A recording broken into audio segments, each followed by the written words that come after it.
Titlen på vores emne er Unge seksualitet i det senmoderne samfund set i et biologisk og samfundsfagligt perspektiv. Det vil altså sige, at vi fagkombinerer fagene biologi og samfundsfag. Så har vi en indledning med citat. En betragtelig del af de danske unge i familien vil i år 2020 være en del af en ungdomskultur, som dyrker hyppigt partnerskift, analsex, oralsex, feminisme, BDSM, gruppesex, biseksuel sex og ekshibitionisme på nettet, ved fester og i naturen. Det er skrevet af Gert George Andrés Eriksen i Vi er på vej ud i en ny seksuel revolution i politikken var 2009. En livsstil, der blandt andet afspejles i et af antallet af smittede danskere med kønssygdommen som klamydia, gonorré, syfilis, HIV har været stigende i de sidste 10-20 år. Hvad kan de biologiske og samfundsmæssige årsager og konsekvenser være til de forskellige forståelser af, hvad seksualitet er? Hvad kan denne udvikling få af betydning for samfundet og for det enkelte individ? Det er nogle af de problemstillinger, som AT2 har givet mulighed for at arbejde med. De følgende problemstillinger og spørgsmål svarer vi på gennem fremlæggelsen.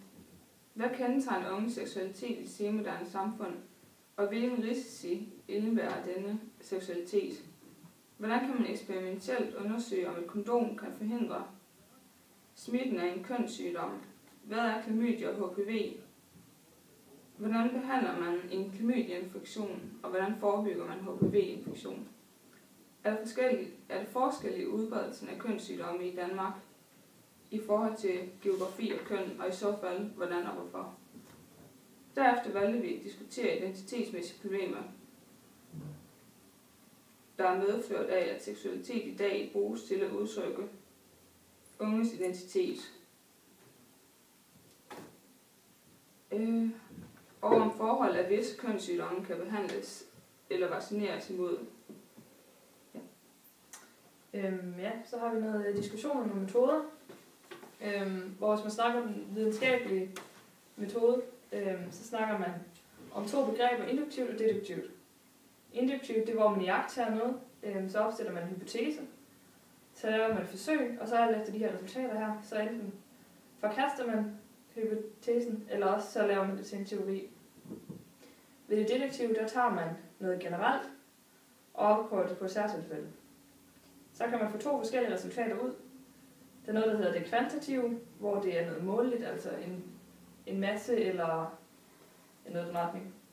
Kvalitative resultater, det er sådan mere farveskift, eller for eksempel i vores forsøg, hvor det var fremvækst af bakterier.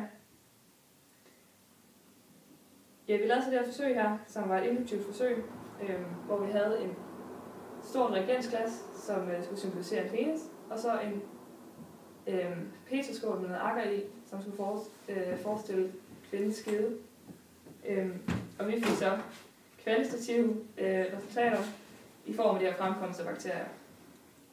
Hvis man så i stedet for snakker om hvis man laver samfundsfaglige undersøgelser, så bruger man også to begreber. Det er kvalitativ undersøgelse, hvor man laver interview, eller for eksempel interview, med få personer, hvor det er meget uddybende svar. Men man får ikke, hvad gennemsnittet mener, så det er en ulempe. Så har man noget, der hedder kvantitativ undersøgelse.